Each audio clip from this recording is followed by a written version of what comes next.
guys. So I'm going to be continuing with the Suicide Prevention Month topic that I've been doing for September.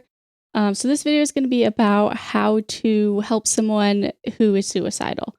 So I'm making this video a little bit like in the perspective of, so you are someone that has a friend, relative, whoever, someone that you care about that has told you that they're suicidal, and some ways that you can help them, and some things to avoid saying. So just to start that off, I want to just start with something that's not directly related to this topic, but is sort of related. If you are concerned that somebody that you care about is suicidal, it's okay to ask them that directly, and that's actually what is recommended. It's a really common myth that people have that, like, if you're worried that someone is suicidal and then you ask them about it and they ended up not actually being suicidal, that now you've put that idea in their head and now they're going to be suicidal. So I just want to just start off by saying that is completely a myth. It is not true, and research has actually shown that asking someone directly if they are considering suicide is a way to prevent suicide, and it does not make someone that wasn't interested in that before, it's not going to like cause them to suddenly think about it. So just wanted to start off with that disclaimer, and now we're going to get right into the rest of the video. All right, so before we start this section on things that you should not say, something that I just want to acknowledge is that suicide is scary. It is shocking. When you hear someone that you care about say it, it can be very, very alarming. So it makes perfect sense that someone might not know how to respond to this. And a lot of the things that I'm going to go through in this section are things that are said with really good intentions, and things that people say that they think will help, but they end up actually making things worse. So I just wanted to acknowledge that quickly, that these things don't, like, if you've said these things, it doesn't mean that you're like bad. You're doing kind of what's natural, and these things that people say like have good intentions, and they're just saying them to like try to help. But we're going to go into a little bit about why they're not helpful. And what we're going to start off with is, so something that you should not say to someone who has told you that they're suicidal is, but you have a good life, or you just need to stay positive, or it's really not that bad. The reason why these things are bad to say to someone who's suicidal is they are extremely invalidating. They're often well-intentioned and meant to like remind the person of the positives, but it can come off as extremely invalidating if someone has just said to you that they're feeling suicidal and your first reaction is, oh, you just need to be positive, or you have a really good life. It just makes it seem to that person like you don't care. You don't actually care what they're feeling, and you're just invalidating them. The second thing is kind of similar, and this is saying, I know exactly how you feel.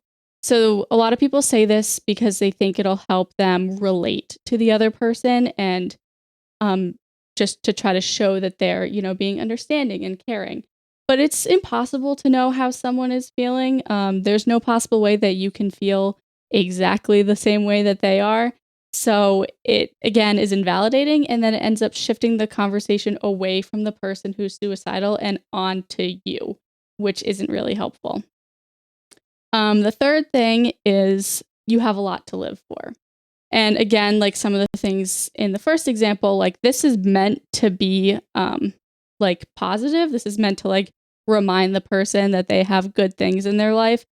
And I think there is a time to remind someone who's suicidal of the good things that they have, but that time is not when they first open up to you about it, because again, it comes off as very, very invalidating. The fourth thing is something that I think is unfortunately extremely common that people say to someone who's suicidal is, you're just being selfish. Normally, people that are suicidal actually feel like they're doing other people a favor by ending their life, by removing themselves from these people's lives, because they feel like such a burden. So telling them that they're being selfish is just really invalidating, and really just shows a huge lack of like understanding for how the person is feeling. And then the final thing not to say that I want to talk about is saying something like, other people have it worse. And again, I think this comes from a good place of trying to put things into perspective for the suicidal person, like by saying, it's kind of similar to reminding them that they have a lot to live for. Like, other people have things way worse than you. Like, you don't really need to feel this way. But depression and being suicidal is not a competition. And saying something like this kind of turns it into a competition. And it also overlooks the fact that suicidal thoughts can occur in anybody. Doesn't matter if the person is someone who appears to have, like the perfect life, or they seem happy. Like, anybody can have these thoughts. Like, they don't discriminate. And I think one example of that always stands out to me is Robin Williams. And he, was a hugely famous person. He was known for making people laugh and for making people happy. And from the outside, he seems like he had the perfect life, but he did end up killing himself. So I think that's a pretty clear example that, depression doesn't have like one look. Suicidal thoughts don't have a look. Like, anybody can experience them. So now that we've looked at a little bit of what not to say, let's talk about some things that are good to say. And the first one that I want to start off with is just thanking the person for sharing with you. It is a huge honor if someone trusts you enough to tell you that they're having thoughts about ending their life. And just thanking them for having the courage and trust to share that with you will really show them that, you value them as a person. The second thing to do is to validate. And I think validation gets confused a lot. I think people sometimes think that validation means that you're saying that it's like these things are okay to do. Like by validating someone's suicidal thoughts, you're not telling them like, yeah, you should kill yourself. Like, that's not what you're doing. That's not what validation is. Validation is just acknowledging that they're in a lot of pain. So some simple ways to validate someone is to, just say, it sounds like you're going through a lot. It sounds like you're in a lot of pain. Or I'm really sorry that you're feeling this terrible. And this keeps the conversation focused on the person who has shared these things with you. And it's acknowledging their pain without minimizing it, like a lot of the other things that I said in the what not to say section. So this can really help a person trust you more. And again, it shows that you really do care about them. The third thing is to ask them what's going on that makes you want to kill yourself. What's causing these thoughts? And this is an opportunity for you to be a really good listener rather than jumping to trying to fix the problem. So a lot of the things that we said in the first section are things that are trying to fix the problem, things that are trying to remove the suicidal thoughts.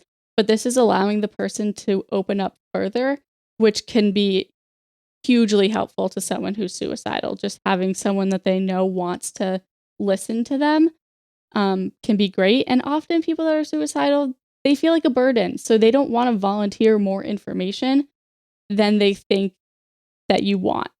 So by asking them directly, it's helping them realize that they're not a burden and that you do actually want to listen and you do want to help them. And then the last thing for something to say to someone who's suicidal is, I care about you and what can I do to help? This is, again, allowing the person to have some control in the conversation and keeping it focused on them. So it's allowing them to express their needs to you without you automatically just offering solutions without first hearing what they have to say.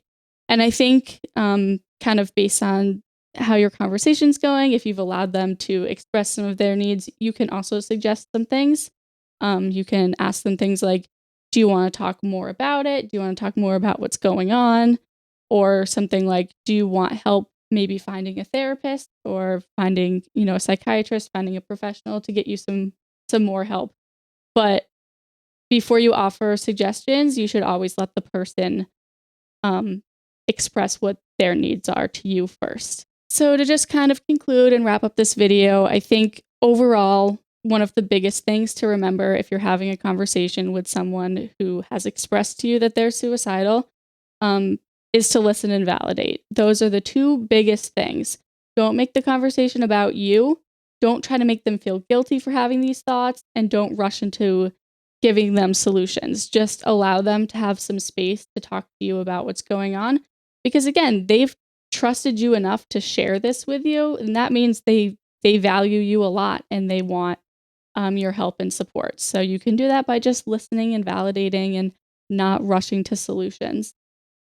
So thank you guys so much for watching. If you have any questions or any like additional comments or other things related to the topic that you want to ask or say, feel free to leave those in the comments. I always love reading the comments that you guys leave, and I'm always happy to answer more questions, things that I may have overlooked in this video. So leave those in the comments, and I will also have some links up on the screen to my other Suicide Prevention Month videos. If you want to check those out, I would really appreciate that.